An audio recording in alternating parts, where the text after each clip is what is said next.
Yes. Okay, you go to settings, you go to accessibility, and then you go to spoken content.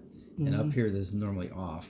So you turn this on. It says speech selection. So what happens now is anywhere there's text, you'll have an option to make it speak. So for instance, I texted my friend Kara, and she is she has sight issues, so she uses this a lot. So I just here.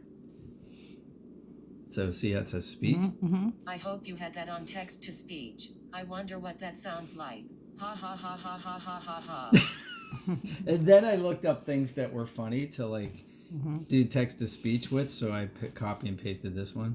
Hey Kara, don't you just hate it when your cat wakes you up like this? Meow, meow, meow, meow, meow, meow, meow, meow. Meanwhile, she's probably getting really annoyed. Well, that's why I did it twice. I don't want to annoy her, but that's funny. Okay, I'm shutting it out.